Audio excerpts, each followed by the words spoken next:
Hello everyone, हमारे YouTube channel practice and revision में आप लोगों का स्वागत है।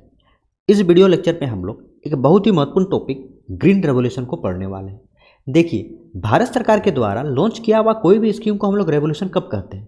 हम लोग तब कहेंगे जबकि उस स्कीम के द्वारा एक बहुत ही ड्रास्टिक चेंज आए और बहुत ही ज़्यादा बेनिफिट मिले, तो उस कंडीशन में हम लोग उसको रेवोल्यूशन कहते हैं।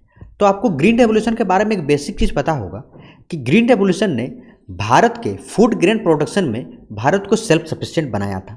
एक ये बहुत ही बेसिक चीज़ है जो आपको पता होगा। और दूसरा बेसिक चीज़ पता होगा कि भारत ने क्या यूज़ किया था। भारत ने HYV seeds, high yield variety के सीड्स को यूज किया था। लेकिन ग्रीन रेवोल्यूशन को सिर्फ आप इस नज़रिए से मत देखिए कि उन्होंने प्रोडक्शन को बढ़ाया और हमने एक उत्तम किस्म के बीजों का यूज किया। नहीं, ग्रीन रेवोल्यूशन इससे भी कहीं ज़्यादा बढ़ के था। मैं आपको बताना चाहता हूँ कैसे। मैं आपको अगर HYV सीड्स दे दूँ, अगर मैं आपको HYV सीड्स दे दूँ तो क्या आप एक रिवोल्यूशन ला दोगे? मैंने एक ज़मीन दे दिया कि आप इस ज़मीन पे आप HYV सीड्स लगा लो और आप बहुत ही ज़्यादा ड्रास्टिक चेंज ले आओ। नहीं, आप कभी नहीं कर सकते हो। उसका रीज़न है क्योंकि अगर आप HYV सीड्स इसमें लगाओगे तो आपको क्या चाहिए? एटलीस्ट आपको फर्टिलाइजर्स तो चाहिए ना। आपको अगर फर्टिलाइजर्स चाहिए और इसके प्लस आपको इरिगेशन करना पड़ेगा, और इरिगेशन के लिए आपको ट्रैक्टर्स चाहिए, प्लस आपको वाटर चाहिए। और वाटर आपको कहाँ से मिलेगा? पंप्स चाहिए वाटर के लिए, पंप सेट आपको चाहिए। तो एटलीस्ट इतना चीज़ आपको चाहिए। और पंप सेट आपको चलाने के लिए आपको इलेक्ट्रिसिटी तो चाहिए, आपको इलेक्ट्रिसिटी चाहिए। तो इतना चीज़ आपको देखिए, HYV सीड्स का मैंने बात उठाया तो कहाँ कहाँ से हम लोग बात पहुँच गए। हमें फर्टिलाइजर्स चाहिए, हमें ट्रैक्टर्स चाहिए, वाटर चाहिए, वाटर के लिए पंप सेट चाहिए, और पंप सेट्स के लिए हमें इलेक्ट्रिसिटी चाहिए। और मान लीजिए इतना चीज़ हमने कर भी दिया, मान लीजिए इतना चीज़ करके आपने उगा दिया, ठीक है। तो आपके जो एग्रीकल्चर है उसमें तो आपको कीड़े लग जाएंगे। तो आपको क्या चाहिए? पेस्टिसाइड्स चाहिए, इंसेक्टिसाइड्स चाहिए। और आपने जब प्रोडक्शन कर दिया तो आपको रखने के लिए आपको फार्म को मैकेनाइज करना पड़ेगा। और इतना भी आपने कर दिया तो आपको इसको एटलीस्ट तो बेचना है ना, आपको एटलीस्ट बेचना है, क्योंकि आप सरप्लस प्रोडक्शन कर रहे हो। और अगर आप सरप्लस प्रोडक्शन कर रहे हो तो आप पहले तो खाओगे, पहले आप खुद सेल्फ सफिशिएंट बनोगे। और जब खुद सेल्फ सफिशिएंट आप बन गए तो आप इससे क्या करोगे? आप इसको कमर्शलाइज करोगे, आप इसको बेचोगे, मार्केट पे बेचोगे, दूसरे देशों में बेचोगे और एक्सपोर्ट करोगे, ठीक है। तो आपको इस सरप्लस को आपको ले जाना है मार्केट। तो आपको मार्केट ले जाने के लिए आपको रोड बढ़िया चाहिए, प्लस ले जाने के लिए आपको ट्रैक्टर्स चाहिए, ये सभी चीज़ चाहिए आपको। और आपको अगर फर्टिलाइजर्स का आप यूज कर रहे हो तो फर्टिलाइजर्स के लिए आपको इंडस्ट्री भी चाहिए जहाँ की फर्टिलाइजर्स का उत्पादन हो। साथ ही साथ ये जो मैंने HYV सीड्स कहा और इस तरह के जो भी सीड्स है उनका आपको रिसर्च करने के लिए आपको एग्रीकल्चर यूनिवर्सिटीज़ भी चाहिए। तो मैंने जैसे आपको कहा, ग्रीन रेवोल्यूशन सिर्फ HYV सीड्स तक सीमित नहीं था, ये पूरी तरह से एग्रीकल्चर के सिस्टम को बदलने का एक रिवोल्यूशन था। समझे? पूरा भारत का जो एग्रीकल्चर सिस्टम है उसको बदला, उसको पूरी तरह से मॉडर्नाइज कर दिया। और इस ग्रीन रेवोल्यूशन ने कुछ किया या ना किया, कम से कम भारत के एग्रीकल्चर के क्षेत्र में, एग्रीकल्चर सिस्टम में के जो प्लानिंग प्रोसेस है उसमें कॉन्फिडेंस लाया, उसमें फेथ लाया। और ग्रीन रेवोल्यूशन के बाद कभी भी इंडियन इकोनॉमी को, अगर आप इंडियन इकोनॉमी में एग्रीकल्चर के रिलेवेंस को कभी भी क्वेश्चन नहीं किया गया इस ग्रीन रेवोल्यूशन के बाद। तो मैंने जैसे आपको बताया कि इस ग्रीन रेवोल्यूशन के बहुत सारे कंपोनेंट्स थे, जिसमें पहला तो HYV सीड्स आप ले सकते हो, इसके अलावा केमिकल फर्टिलाइजर्स थे, फिर आप इंसेक्टिसाइड्स ले लीजिए, ठीक है, पेस्टिसाइड्स ले सकते हैं आप। उसके अलावा आप रूरल इलेक्ट्रिफिकेशन, क्योंकि मैंने बताया पंप सेट्स चाहिए। पंप सेट्स तो आप हवा में नहीं चलाओगे, पंप सेट्स के लिए अप्रोक्सीमेटली आपको इलेक्ट्रिसिटी चाहिए। और खास करके अर्बन नहीं, मैं बोल रहा हूँ रूरल इलेक्ट्रिफिकेशन, ये बहुत ही ज़्यादा इंपॉर्टेंट था। आपको रोड्स बनाना पड़ेगा, आपको पूरा मार्केटिंग का एक व्यवस्था बनाना पड़ेगा जहाँ की आप सरप्लस प्रोडक्ट्स को बेच सको। पूरे फार्म को मैकेनाइज करने के साथ ही साथ आपके जो भी एक तरह से जो भी रिसर्च करोगे आप, उसमें आपको एग्रीकल्चर यूनिवर्सिटीज़ की भी ज़रूरत पड़ेगी। तो ये एक तरह से आप देख सकते हैं कि ग्रीन रेवोल्यूशन को अगर आप ट्रेस करोगे, और मैं आपको बता रहा हूँ कि अगर आपको ग्रीन रेवोल्यूशन को समझना है तो सबसे पहले आप ग्रीन रेवोल्यूशन के नीड को समझिए कि आखिर ग्रीन रेवोल्यूशन भारत में क्यों लाना पड़ा। आखिर भारत में ग्रीन रेवोल्यूशन क्यों लाना पड़ा, क्या ऐसी ज़रूरत पड़ गई कि ग्रीन रेवोल्यूशन लाना पड़ा भारत में। इस चीज़ को हम लोग समझते हैं। तो सबसे पहले आप लोग समझिए कि देखिए, आपको यहाँ ब्रिटेन दिख रहा होगा, यूनाइटेड किंगडम के पास ब्रिटेन है, और भारत पता होगा आपको कि भारत ब्रिटेन का एक कॉलोनी था, ठीक है। और भारत आज़ाद कब हुआ? भारत आज़ाद होता है 1947 में, ठीक है। और इससे आप अप्रोक्सीमेटली 100 to 200 साल पहले चल जाइए तो आपको यहाँ ब्रिटेन मिल जाएगा। और उस समय क्योंकि आपको पता होगा कि 1600 में ईस्ट इंडिया कंपनी व्यापार करने आती है और पूरा एक 1947 तक हमारा आज़ादी का संघर्ष चलता है। और इस बीच आप समझिए को ब्रिटेन में क्या आता है? ब्रिटेन में आता है एक इंडस्ट्रियल रिवॉल्यूशन। ब्रिटेन में आता है इंडस्ट्रियल रिवॉल्यूशन। और आप ब्रिटेन को समझिएगा तो ब्रिटेन का क्लाइमेट को समझिए। ब्रिटेन का क्लाइमेट ऐसा नहीं था क्योंकि उन्होंने तो एक तरह से फैक्ट्री इस्टेब्लिश कर दिया, उन्होंने फैक्ट्री इस्टेब्लिश कर दिया, इसमें कोई शक नहीं था। लेकिन उसके लिए जो रॉ मटेरियल चाहिए था, जैसे कॉटन चाहिए, जैसे जूट चाहिए, जैसे इंडिगो चाहिए, उनका वहाँ का क्लाइमेट ऐसा नहीं था कि वे उसको प्रोड्यूस कर सके। तो उनको चाहिए था एक मार्केट का ज़रूरत, और उनको वो मार्केट एक बहुत ही बड़ा मार्केट उनको दिखा भारत में, ठीक है, जहाँ पे वे कॉटन का प्रोडक्शन कर सके, जूट का प्रोडक्शन कर सकता था और साथ इंडिगो का प्रोडक्शन। इस तरह के जो भी क्रेस क्रॉप्स है, जो ऐसे क्रॉप जिसका कि कमर्शलाइजेशन के लिए यूज़ किया जा सकता है, उस तरह के क्रॉप्स का प्रोडक्शन भारत एक सूटेबल प्लेस था। तो उन्होंने भारत के पूरे एग्रीकल्चर सिस्टम को उन्होंने चेंज करके रख दिया, ट्रांसफॉर्म कर दिया उन्होंने। और क्या भारत जो है, आप देखिएगा 1947 तक ये जो भी क्रेस क्रॉप है उसमें भारत पूरी तरह से सेल्फ सफिशिएंट हो चुका था और एक्सपर्ट हो चुका था। लेकिन जब भारत 1947 में आज़ाद होता है, ठीक है, तो क्या तुरंत आप इस तरह के क्रेस क्रॉप से आप फिर से क्या आप खाने के प्रोडक्ट्स जो है, जो फूड ग्रेन्स, उसमें आप ट्रांसफर कर पाओगे? नहीं, आप उसमें कभी ट्रांसफॉर्म अचानक से नहीं कर पाओगे। हाँ, 1947 के बाद भारत में एग्रीकल्चर प्रोडक्शन होता था, फूड ग्रेन्स का प्रोडक्शन होता था, ये सही है, लेकिन उस एक तरह से अमाउंट में नहीं होता था कि आप सरप्लस प्रोडक्शन कर सको, और इतना भी नहीं होता था कि आप भारत के लोगों को खिला सको। इस चीज़ को समझ गए। इसीलिए भारत ने एक प्रोग्राम PL 480, ठीक है, ये यूएसए का एक पब्लिक लॉ था जिसके तहत यूएसए जो भी कंट्री को फूड एड्स चाहिए था तो वो फूड एड्स देता था। एड्स नहीं, मतलब एक तरह से डील था भारत और इंडिया एंड यूएसए के बीच। और भारत जो है कम से कम व्हीट और राइस, इन सभी जो इसेंशियल फूड प्रोडक्ट है वो भारत को वो सप्लाई करता था। समझ रहे हैं? तो भारत को आप समझिए कितना एक ह्यूमिलेटिंग कंडीशन था कि एटलीस्ट अपना फूड एक खाना फूड के लिए भारत यूएसए पे डिपेंडेंट था। और ये जो आपको पैटर्न है, जो मैंने आपको पैटर्न बताया, ये पैटर्न सिर्फ इंडिया में नहीं था। जहाँ जहाँ से ब्रिटेन छोड़ के गया, ब्रिटेन जिस जिस जगह को कॉलोनी बना के रखा था और जहाँ जहाँ से छोड़ के गया, ये पैटर्न आपको वहाँ दिखने को मिलेगा। क्यों देखने को मिलेगा? क्योंकि उन्होंने जितने भी कॉलोनी उनके थे उन सभी को उन्होंने, उनके लैंड को उन्होंने अपने राज्य को एस्टेब्लिश करने में किया और उनका विकास डेवलपमेंट करने में किया और टोटली उसको एक्सप्लॉइट किया। और क्रेश क्रॉप्स वहाँ, जैसे भारत के केस में समझिए, उन्होंने पूरी तरह से क्रेश क्रॉप और पूरी तरह से ड्रेन ऑफ वेल्थ की थ्योरी आप लोग ले लीजिए, हर चीज़ किया गया ब्रिटेन के द्वारा। और इस चीज़ को यूएसए बहुत ही आसानी से देख रहा था। और यूएसए में जितने भी कंट्रीज़ हैं, खास करके भारत जैसे कंट्रीज़ को फूड सप्लाई करना स्टार्ट कर दिया। लेकिन एक चीज़ आपको देखने को मिलेगा कि जब भारत जो है 1960 के समय को समझिए, 1960 में एक तो भारत में फूड ग्रेन्स था ही, भारत में फेमाइन्स भी आ चुका था, ठीक है, हंगर प्रॉब्लम भी था, और साथ ही साथ 1960 चाइना वार भी हम लड़ चुके थे। तो उस कंडीशन में आप समझिए कि क्या भारत का कंडीशन रहा होगा। और भारत का ये कंडीशन था कि भारत ने सोचा कि क्यों ना हम एक रिवॉल्यूशन लाए। क्योंकि आप देखिए उस समय मैक्सिको हमारे पास एक बहुत ही अच्छा एग्जाम्पल था, जिन्होंने पूरी तरह से एग्रीकल्चर के क्षेत्र में सेल्फ सफिशिएंट बना था HYV सीड्स को यूज करके। उन्होंने HYV सीड्स को यूज करके वे सेल्फ सफिशिएंट बने थे। तो इस चीज़ को हमने भी देखा और हमने इस चीज़ को अडॉप्ट किया। हमने इस HYV सीड्स को अडॉप्ट किया और पूरी तरह से हमने एक ड्रास्टिक चेंज हमने लाने की कोशिश की, भारत ने भी। ये आप लोग समझ गए होंगे कि एटलीस्ट ग्रीन रेवोल्यूशन का नीड क्यों पड़ता है। अब आप नीड को समझ गए तो आप समझिए कि पूरी तरह से एग्रीकल्चर व्यवस्था क्या था भारत का, पूरा तरह से स्कैटर्ड था। हम इतना ह्यूमिलेटिंग कंडीशन में थे कि हम यूएसए से फूड मंगा रहे थे।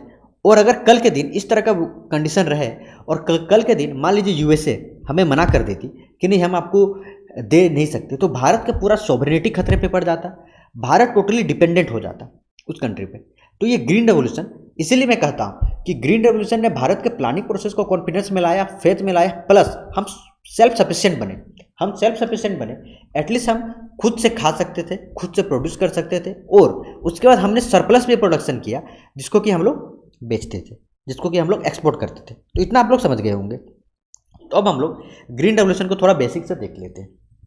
देखिए ग्रीन रेवोल्यूशन क्या था, तो 1961 में, मैं बता रहा हूँ एक सेकेंड, 1961 में एक सरकार के द्वारा प्रोग्राम लाया गया, नाम था IADP। ठीक है, IADP, intensive agriculture development programme. इस प्रोग्राम के तहत ग्रीन रेवोल्यूशन को स्टार्ट किया गया और इनिशियली ये ओनली 14 डिस्ट्रिक्ट्स में स्टार्ट किया गया एज एन एक्सपेरिमेंटल बेसिस पे। लेकिन जब इसका सक्सेस देखने को मिला तो 1965 में भारत सरकार ने इसी को IAAP के तहत, means intensive agriculture area programme के तहत इसको एक्सपेंड किया और 145 डिस्ट्रिक्ट्स के में इसको एक्सटेंड किया है।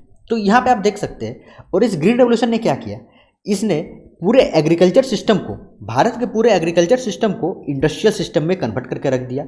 इंडस्ट्रियल सिस्टम में मैंने आपको बताया ना, पूरा मैकेनाइज कर दिया। हमने फर्टिलाइजर्स से लेके, हमने ट्रैक्टर्स से लेके, मतलब मीन्स टोटल रूरल इलेक्ट्रिफिकेशन, हमने सब चीज़ हमने सब चीज़ के मैटर्स में हम सेल्फ सफिशिएंट बन गए। ठीक है, और टोटली हमने मॉडर्न मेथड्स का यूज़ किया है, हमने टेक्नोलॉजीज़ का यूज़ किया है और इससे हाई यील्डिंग वैरायटी सीड्स से ट्रैक्टर, इरिगेशन, आप यहाँ देख सकते हैं पेस्टिसाइड्स एंड फर्टिलाइजर्स, इन सभी के क्षेत्र में हमने सेल्फ सफिशिएंसी हमने हासिल किया। आप समझ गए। तो दो चीज़ आप लोग याद रखिएगा, कम से कम दो प्रोग्राम। पहला है IADP प्रोग्राम। IADP प्रोग्राम के तहत 1961 में 14 डिस्ट्रिक्ट्स में इसको एक्सपेरिमेंटल बेसिस पे लागू किया गया, IADP industrial agriculture development programme. और उसके बाद 1965 में इंटेंसिव एग्रीकल्चर एरिया प्रोग्राम के तहत इसको 114 डिस्ट्रिक्ट्स में इसको एक्सटेंड किया गया। ठीक है, और इसका सबसे बड़ा आउटकम्स क्या था, इस ग्रीन रेवोल्यूशन का सबसे बड़ा आउटकम को आप समझिए तो भारत फूड ग्रेन्स के मैटर में, फूड ग्रेन्स के प्रोडक्शन में सेल्फ सफिशिएंट बनता है और अप्रोक्सीमेटली 3 से 5% पर एनम भारत में ग्रोथ देखने को मिला। आप इस चीज़ को समझ गए। अब हम लोग और बहुत सारी चीज़ों को देखेंगे कि एक पायलट प्रोजेक्ट की तरह यूज किया हुआ ग्रीन रेवोल्यूशन किस तरह से भारत के पूरे एग्रीकल्चर सिस्टम के प्लानिंग प्रोसेस में कॉन्फिडेंस पैदा करता है। क्योंकि अगर आप इस मैप को देखें तो ग्रीन रेवोल्यूशन किस क्षेत्र में मेनली किया गया था, पंजाब में स्टार्ट किया गया था। और पंजाब से आपको देखने मिलेगा, पंजाब, हरियाणा, यूपी, ये जो प्लेसेस है, इसी प्लेस में ग्रीन रेवोल्यूशन का मेनली इफेक्ट देखने को मिला। ठीक है, इसीलिए ग्रीन रेवोल्यूशन का एक बहुत ही बड़ा क्रिटिसिज्म किया जाता है कि ग्रीन रेवोल्यूशन ने एक रीजनल डिस्पेरिटी क्रिएट किया। क्यों क्रिएट किया? क्योंकि एक सोशल डिस्पेरिटी क्रिएट किया, रीजनल डिस्पेरिटी क्रिएट किया। कैसे क्रिएट किया इस चीज़ को समझिए। सिर्फ इससे जो प्रोस्पेरिटी हुआ वो सिर्फ इस रीजन के प्लेसेस को हुआ, बाकी पूरे, जैसे आप नॉर्थ ईस्ट को ले लीजिए और आप साउथ को ले लीजिए, इसमें क्या ग्रीन रेवोल्यूशन हुआ? नहीं हुआ। लेकिन इसका आप एक काउंटर आर्गुमेंट दे सकते हैं कि क्या इन्होंने प्रोडक्शन किया, इन्होंने अगर प्रोड्यूस किया तो क्या इन्होंने खुद खाया? इन्होंने खुद नहीं खाया।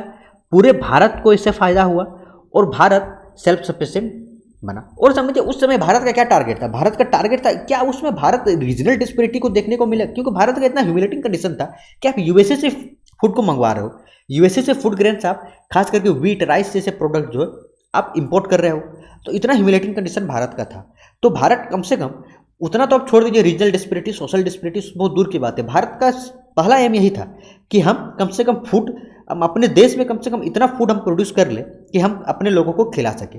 तो फूड सफिशिएंसी पहला टारगेट था और इस टारगेट में ग्रीन रेवोल्यूशन एकदम आप 100% इसको मार्क दे सकते हो, हाई मार्क दे सकते हो।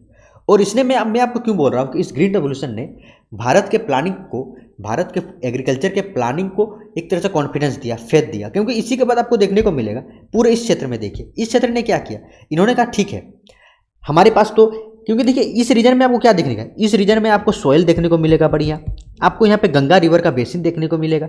और उस रीजन वहाँ पे एक ऐसा व्यवस्था था जैसे कि आप एग्रीकल्चर, क्योंकि जो भी व्हीट है, व्हीट में आपको पानी चाहिए, व्हीट में आपको हाई अमाउंट ऑफ वाटर चाहिए, तो वो कहाँ पर मिलेगा आपको? इसी रीजन पे देखने को मिलेगा। इसलिए इस क्षेत्र को चुना गया, इसलिए इस क्षेत्र को नहीं चुना गया।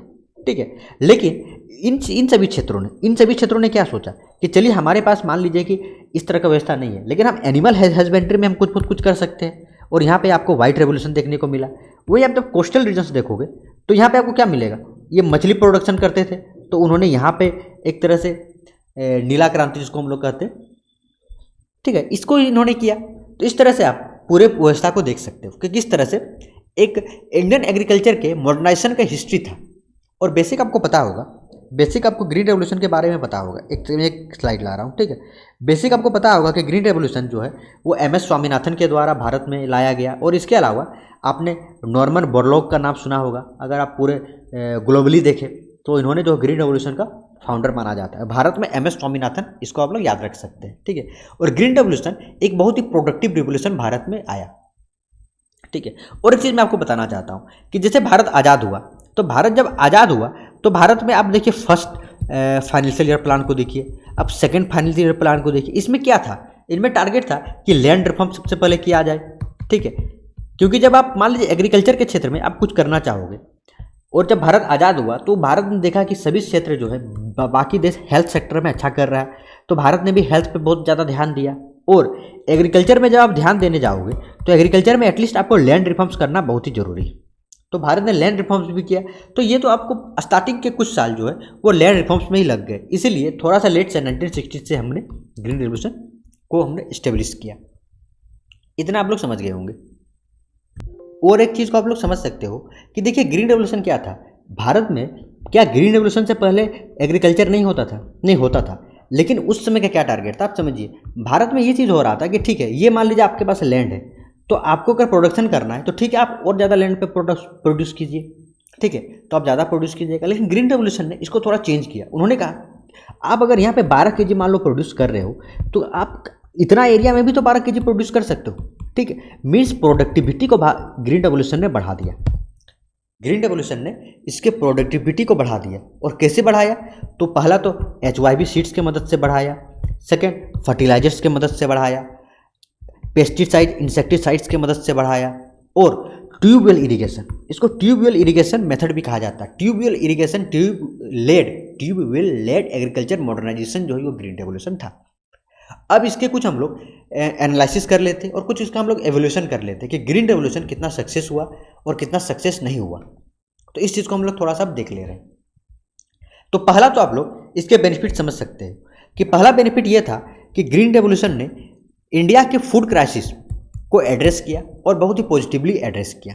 सेकेंड कि प्रोडक्टिविटी को बहुत ज़्यादा इंप्रूवमेंट हुआ, और जो हम बहुत ही कम एरिया में, बहुत नेट जोन एरिया जो है वो बहुत ही कम एरिया पे हमने बहुत ही ज़्यादा इंप्रूवमेंट किया और प्रोडक्टिविटी को हम लोगों ने बढ़ा दिया। और साथ ही साथ हंगर क्राइसिस, भारत में जो हंगर क्राइसिस चल रहा था, भारत में जो फूड शॉर्टेज चल रहा था और फेमाइन्स, इन सभी प्रॉब्लम से हमने एक तरह से उभार पाया। और इसके बाद हमें ग्रीन रेवोल्यूशन के बाद कभी नहीं देखने को मिलेगा ये सभी प्रॉब्लम। क्या आप बताइए कि ग्रीन रेवोल्यूशन के बाद 1960s के बाद क्या कभी आपको भारत में हंगर क्राइसिस सुनने को मिला है? भारत में क्या फूड शॉर्टेज सुनने को मिला है, फेमाइन सुनने को मिला है? कभी नहीं सुनने को मिला होगा। हाँ, अब जो हमारे पास चैलेंजेस है, अब हमारे पास हिडन हंगर्स का चैलेंजेस है, ठीक है। हिडन हंगर्स को क्या कहते हैं? Lack of micronutrients, means micronutrients की कमी है। प्रोटीन जो है हमारे पास कमी है, प्रोटीन हंगर जो हम लोग कहते हैं वो हमारे पास अब ये एक चैलेंजेस हमारे पास अभी है, ठीक है। लेकिन ग्रीन रेवोल्यूशन को कहा जाता है कि इसने पहला तो रीजनल डिस्पेरिटी किया, एंड सेकेंड वर्ड कि इन्होंने सिर्फ एक या दो जो फूड है ग्रेन से, उसी पे इन्होंने पूरा फोकस किया। इन्होंने क्रॉप डाइवर्सिफिकेशन पे इन्होंने फोकस नहीं किया, नहीं इन्होंने बाकी जो भी फूड्स है उसको उन्होंने ये किया है, मीन्स उसके इम्प्रूवमेंट के लिए उसके इंकरेज किया है। और जो भी आपको प्रोस्पेरिटी देखने को मिलेगा वो आपको पंजाब के रीजन्स में, क्योंकि ये स्टार्टिंग ही पंजाब में हुआ था, और उसके बाद हरियाणा, राजस्थान, यूपी, कावेरी बेसिन, इन्हीं रीजन्स में ये जो है बढ़ के रहा। तो इन सभी रीजन्स के जो लोग हैं उनको प्रोस्पेरिटी देखने को मिलेगा, उन सभी का विकास हुआ, ठीक है। और वे जो है एक तरह से इंप्रूवमेंट होने देखने को मिलेगा। और इसका आप देखिए पॉलिटिकल एस्पेक्ट देखिए ग्रीन रेवोल्यूशन का, तो क्या हुआ आप समझिए। जब इन सभी रीजन्स में आप अगर जब आपके पास पैसा हो जाएगा, आप डेवलप कर जाओगे, तो क्या आप इंडियन नेशनल कांग्रेस जो उस समय का पार्टी था, ठीक है, क्या इस पर आप भरोसा करोगे? आप बोलोगे नहीं मैं एक अपना पार्टी बना लूँ। और यहीं से आपको देखने को मिलेगा कि जो ओबीसीज थे वे इंडियन नेशनल कांग्रेस से दूर चले गए। तो ये आप एक इसका पॉलिटिकल एस्पेक्ट्स देख सकते हो। इसके अलावा मैंने आपको बताया कि जो बेनिफिट्स है, कम से कम इसने भारत के प्लानिंग प्रोसेस को, भारत के जो एग्रीकल्चर सिस्टम के प्लानिंग प्रोसेस को कॉन्फिडेंस और फेथ दिया। और उसके बाद इंडियन इकोनॉमी में कभी भी एग्रीकल्चर के रिलेवेंस को क्वेश्चन नहीं किया गया, ठीक है। और इस ग्रीन रेवोल्यूशन ने पूरी तरह से एक डाइवर्सिफिकेशन, इंडस्ट्रियल डेवलपमेंट को पूरा तरह से डाइवर्सिफाई कर दिया। लेकिन मैंने ड्रॉबैक आपको बताया कि हाँ, एक सिक्के के दो पहलू होते हैं। और सेकेंड पहलू आप देख लीजिए, सेकेंड पहलू ये था कि इसने एक तो रीजनल डिस्पैरिटी लाया, सेकेंड सोशल डिस्पैरिटी भी आप कह सकते हो, और क्रॉप डिस्पैरिटी, क्रॉप में भी कि कुछ स्पेशल किस्म के क्रॉप को ही इसमें ज़्यादा तवज्जो दिया गया, बाकी तवज्जो नहीं दिया गया। और भारत के जो इंडिजिशियस स्पीसीज थे वे totally high yield variety species में कन्वर्ट हो गया। तो भारत का जो इंडिजिशियस स्पीसीज थे उनको उन्होंने पूरी तरह से डिस्ट्रॉय कर दिया। अगर आप इकोलॉजिकल प्रॉब्लम्स को देखोगे तो इकोलॉजिकल प्रॉब्लम्स भी बहुत सारे थे। जैसे आप बताइए, मैंने आपको क्या बताया कि ग्रीन रेवोल्यूशन ट्यूबवेल लेड एक मॉडर्नाइजेशन था कि नहीं था। तो अगर आप ट्यूबवेल से अगर आप कुछ करने को कोशिश करोगे, अगर आप ट्यूबवेल से अगर आप करने की कोशिश करोगे तो क्या ग्राउंड वाटर में कमी नहीं आएगा? क्या डिप्लेशन ऑफ ग्राउंड वाटर नहीं होगा? बताइए, ठीक है। इसके अलावा आप जब बार बार और आप चाहोगे कि कम एरिया पे ज़्यादा खेती करें, ठीक है, ज़्यादा एग्रीकल्चर करें और जल्दी आप करोगे तो एक तो उसका इरिगेशन जो है आप और ज़्यादा आप लोग फर्टिलाइजर्स, केमिकल फर्टिलाइजर्स का यूज़ करोगे तो जो वहाँ उसका सोयल है उसका सोयल सैलिनाइजेशन का आपको देखने को मिलेगा। आपको जो भी आप पेस्टिसाइड्स यूज़ कर रहे हो, आप जो भी पेस्टिसाइड यूज़ कर रहे हो तो ठीक है वो आप यूज़ कर रहे हो ठीक है, तो उससे आपको डिजीजेज देखने को मिलेगा और इससे आपको जो बायोडाइवर्सिटी है वो आपको लॉस देखने को मिलेगा, क्योंकि जो इकोसिस्टम है वो आपको इफेक्ट करने को मिलेगा। और उस सॉइल में जो भी आपको बायोडाइवर्सिटी था वो आप फोर्सफुली चेंज कर रहे हो, तो ये सभी चीज़ आपको देखने को मिलेगा। आपने ज़्यादा मान लीजिए नाइट्रेट्स यूज़ कर लिया, आपने ज़्यादा मान लीजिए फास्फेट्स यूज़ कर लिया तो आपको यूट्रोफिकेशन देखने को मिलेगा। यूट्रोफिकेशन क्या होता है? आपने देखा होगा कभी, एक मान लीजिए कोई नदी या कोई आप तालाब देखे होगे, उसके पूरे तरह से आप देखोगे हरा शैवाल टाइप का आपको देखने को मिलेगा, उसको यूट्रोफिकेशन कहते हो। क्यों? कि उस जगह पे ज़्यादा नाइट्रेट्स और ज़्यादा फास्फेट्स की मात्रा इनरिचमेंट पहुँच जाता है, ठीक है। तो ये सभी आपको सोयल इरोजन की प्रॉब्लम, लैंड डिग्रेडेशन का प्रॉब्लम, ये सभी आपको जो है नॉर्मल प्रॉब्लम जो है आपको देखने को मिलेगा। तो ये सभी जो है बहुत सारे क्रिटिसिज्म है, जो ड्रॉबैक्स है जो कि ग्रीन रेवोल्यूशन में आपको देखने को मिलेगा, लेकिन बहुत ज़्यादा बेनिफिट्स है। कम से कम भारत को सेल्फ सफिशिएंट बनाया, ये आप समझ सकते हो। और इसी के बाद आपको देखने को मिलेगा कि व्हाइट रेवोल्यूशन, ठीक है, मछली में क्रांति, अंडा में क्रांति, ये सभी आपको देखने को मिले, क्योंकि इसने पूरे सिस्टम में, पूरे एग्रीकल्चर सिस्टम में कॉन्फिडेंस बिल्ड किया, ठीक है। इस चीज़ को आप समझ सकते हो। इसके अलावा कभी फेमाइन नहीं आया, फाइनेंशियल इंस्टेबिलिटी, ठीक है, और जो लोअर प्रोडक्टिविटी था, अब हम फूड डेफिसिट से हम फूड सरप्लस स्टेट बन चुके हैं, हम अब एक्सपोर्ट करते हैं फूड, ठीक है। तो ये जो है पूरा एक तरह से ग्रीन रेवोल्यूशन का एक एनालिसिस था। उम्मीद करता हूँ कि आप लोगों को समझ में आया होगा ग्रीन रेवोल्यूशन, कि ग्रीन रेवोल्यूशन का क्या इम्पैक्ट था, ग्रीन रेवोल्यूशन कब आया, एक आईएडीएपी प्रोग्राम से स्टार्ट हुआ ग्रीन रेवोल्यूशन, किस तरह से भारत के पूरे एग्रीकल्चर सिस्टम को बदल के रख दिया, और क्या इसका नीड था, किस तरह से ब्रिटेन हमें एक्सपोर्ट करके गए, हमें एक तरह से ब्रिटेन जो हमें एक्सप्लॉइट करके गए, और एक्सप्लॉइट करके तो गए ही गए, हमारे पूरे एग्रीकल्चर सिस्टम को उन्होंने डिस्ट्रॉय कर दिया, उसने पूरे भारत के एग्रीकल्चर सिस्टम को एकदम पूरा कैश क्रॉप में कन्वर्ट करके रख दिया। और जब कैश क्रॉप में कन्वर्ट करके रख दिया पूरा एग्रीकल्चर सिस्टम को, और अंग्रेज जब चले गए 1947 में, तो हम तुरंत ट्रांसफॉर्म नहीं कर पाए, और हम एग्रीकल्चर तो उगाते थे लेकिन उस मात्रा में नहीं उगाते थे, और हमारा पूरा टारगेट जो था वो क्या था कि हम ज़्यादा से ज़्यादा एरिया में प्रोड्यूस करें। लेकिन पूरे ग्रीन रेवोल्यूशन ने हमें क्या सिखाया कि आप एरिया मत बढ़ाओ, आप प्रोडक्टिविटी बढ़ाओ, आप कम एरिया में ज़्यादा प्रोड्यूस कर लो, समझ रहे हैं। तो ये ग्रीन रेवोल्यूशन का एक बहुत ही ज़्यादा बेनिफिट हो गया। इसके अलावा हमने क्या देखा, हमने देखा कि ग्रीन रेवोल्यूशन ने क्या किया, सिर्फ ग्रीन रेवोल्यूशन हाई वैरायटी तक नहीं था, उन्होंने पूरा एक मॉडर्नाइजेशन किया। उन्होंने ट्रैक्टर से लेके रूरल इलेक्ट्रिफिकेशन से लेके फर्टिलाइजर्स इंडस्ट्री, पूरा एक रोड का सिस्टम पूरा एक डेवलप कर दिया ग्रीन रेवोल्यूशन ने। और हमारे भारत के प्लानिंग को, एग्रीकल्चर के प्लानिंग को बहुत ही ज़्यादा कॉन्फिडेंस दिया, बहुत ही ज़्यादा उन्होंने फेथ दिया। और हम आगे जो है बहुत सारे भारत में रेवोल्यूशन देखने को मिलेगा। और भारत की जो पूरा एक तरह से आप समझिए तो ये जो पूरा ये है, जो हंगर प्रॉब्लम है, जो फेमाइन प्रॉब्लम था, जो हमारे पास फूड डेफिसिट था, हम फूड सरप्लस में आ गए। तो इस तरह से बहुत ज़्यादा भारत को बेनिफिट देखने को मिलेगा। हाँ, कुछ ड्रॉबैक्स रहे होंगे, कुछ रीजनल ड्रॉबैक आपको देखने को मिलेगा, कुछ सोशल और क्रॉप पैटर्न में कुछ आपको ड्रॉबैक्स डिस्पेरिटीज हमें देखने को मिलेगा, ठीक है। और मोनोकल्चर हमको देखने को मिलेगा। जो भी भारत के HYV सीड्स है वो एक तरह से जो भी इंडिजिनियस स्पीसीज थे उसको HYV सीड्स में जरूर कन्वर्ट कर दिया गया। ग्राउंड वाटर में डिप्लेशन देखने को मिलेगा, सेलिनाइजेशन हो गया, बायोडाइवर्सिटी का लॉस हो गया, यूट्रोफिकेशन देखने को मिलेगा, और साथ ही साथ सोइल इरोजन और लैंड डिग्रेडेशन का प्रॉब्लम हमें देखने को मिलता है। लेकिन फिर भी ग्रीन रेवोल्यूशन को अगर ओवरऑल देखें तो yes, this one is a total success है। और इस तरह से ये हमारा एंड ऑफ द वीडियो। अगर आपको वीडियो पसंद आया तो चैनल को सब्सक्राइब कर दीजिए, वीडियो को शेयर कर दीजिए। धन्यवाद।